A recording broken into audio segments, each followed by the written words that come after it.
Ինչու պիտի հարգելի բարեկամներ Նիկոլ Փաշինյանը չներկայացնի հայ ժողովրդին միջազգային ասպարեզում։ Եվ այս գործող վարչախմբից, ռեժիմի ներկայացուցիչներից ինչու որևէ մեկը իրավունք չունի միջազգային ասպարեզում ներկայացնելու Հայաստանի Հանրապետությունը, Հայաստանի Հանրապետության քաղաքացուն։ Կա երկու գլխավոր պատճառներ։ Առաջին, Հայաստանի Հանրապետության այս ռեժիմը ենթարկվել է կապիտուլյացիայի, մեկ, եւ հետեւապես թե ապրիորի, թե ապոստերիորի դու չես կարող ներկայացնել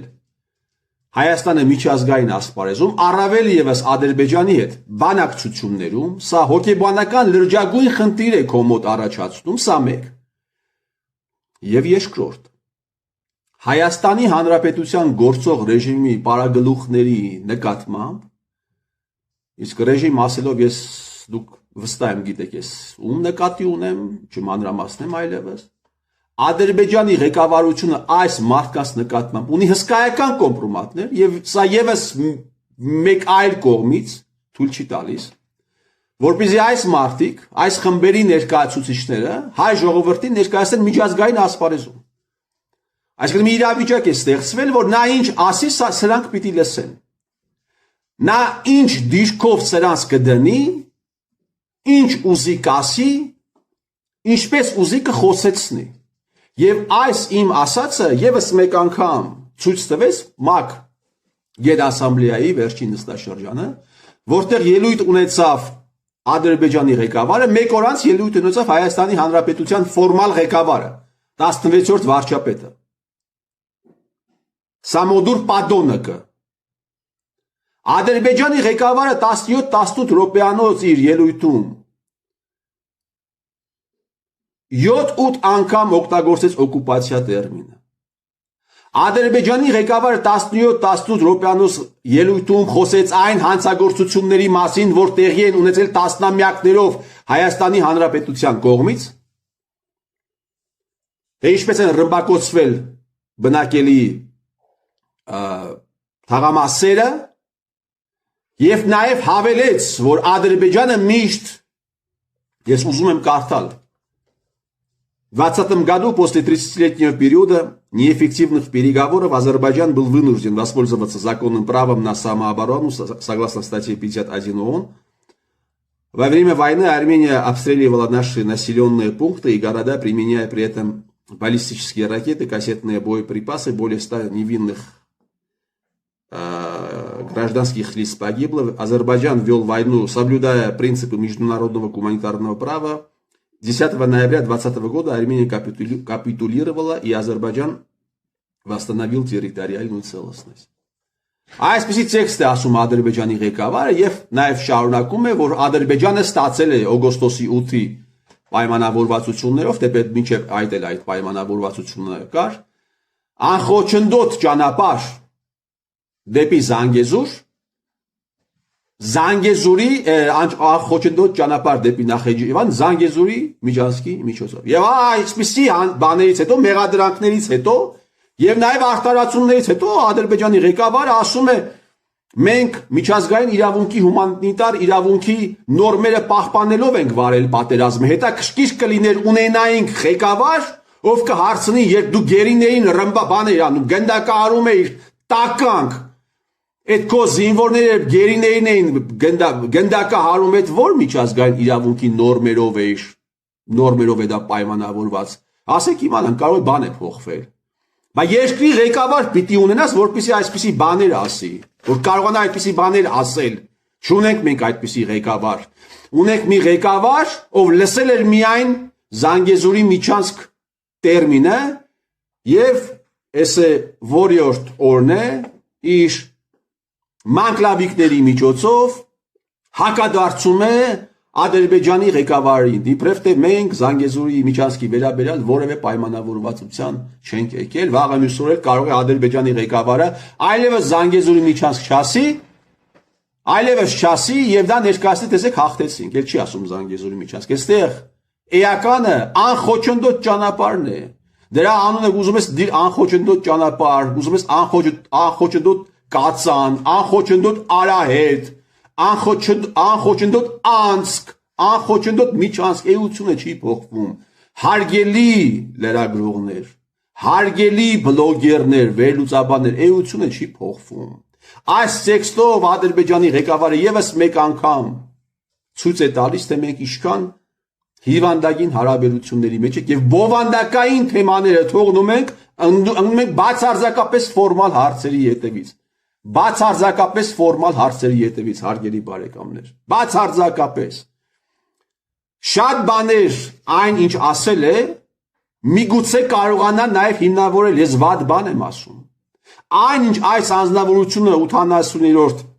սեսիայում ասում է, միգուցե կարողանա փաստերով հիմնավորել։ Եվ մեզ պետք է մի ղեկավար, որը ոչ թե պետք է մեջկապարանոց ձևով արդարանա, մեզ պետք է ղեկավար, որը կարողանա, եթե այդպես է,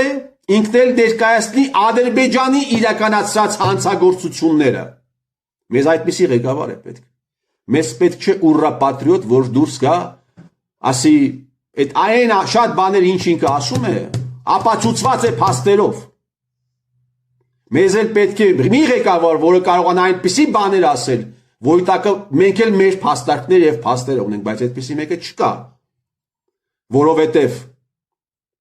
Հայաստանի Հանրապետությունը կապիտուլյացիայի է ենթարկվել, իսկ կապիտուլյացիան հիմա շատերը նաեւ քննարկում են, դա կապիտուլյացիա է, թե կապիտուլյացիա չէր, հա, 5 տարի անց, կապիտուլյացիան պայքարի դադարեցումն է, թշնամու առաջ քաշած պայմանները ընդունելով, հարգելի բարեկամներ, սա նշանակում է կապիտուլյացիա, անկախ նրանից դու այդ թղթի վրա կապիտուլյացիա բառը կա, չկա, կապիտուլյացիա է դա, էլի եմ ասում, պայքարի դադարեցումը, կռվի դադարեցումը թշնամու առաջ քաշած պայմաններով, եւ այսին 5 տարի է մենք, այո, թշնամու առաջ քաշած պայմաններն ենք ընդունում։ Ինչ է սա, եթե ոչ կապիտուլյացիա։ Եվ այն մարդիկ, ովքեր Նիկոլ Փաշինյանին են պաշտպանում, ու այն մարդիկ, ովքեր նաև ասում են, որ դու զիջում ես, իսկ ինչ է զիջում Ադրբեջանը։ Ահա այդ մարդիկ, այդ ընդդիմադիրները, ովքեր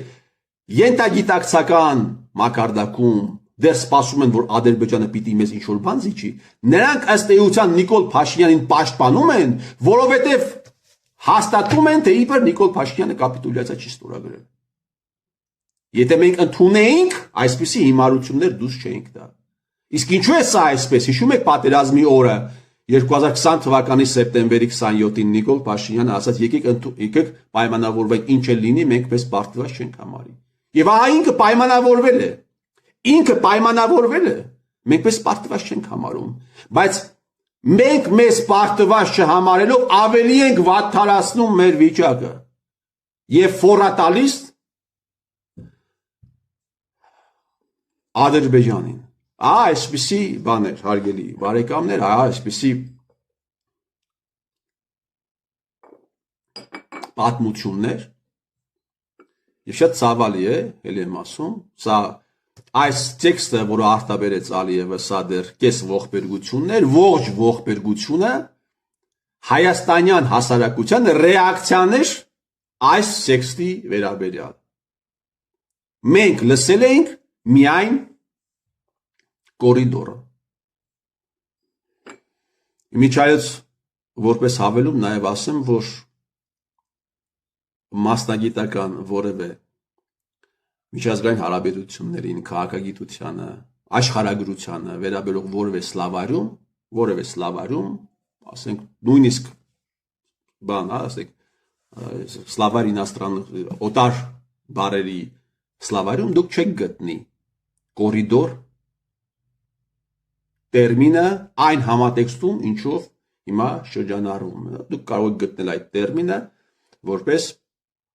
շինության երկու տարբեր հատվածներ միացնող սենյակ, միացնող շինության հատված,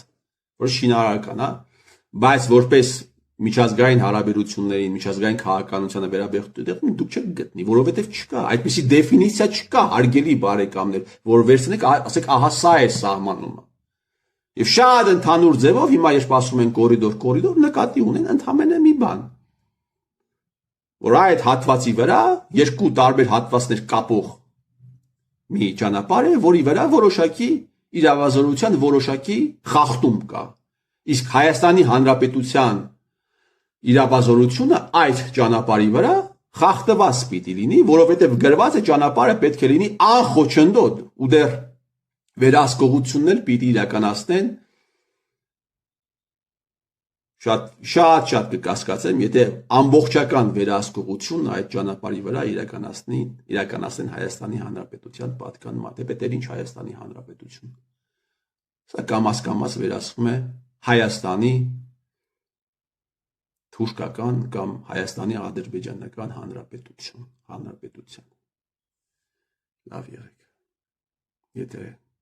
կարող եք։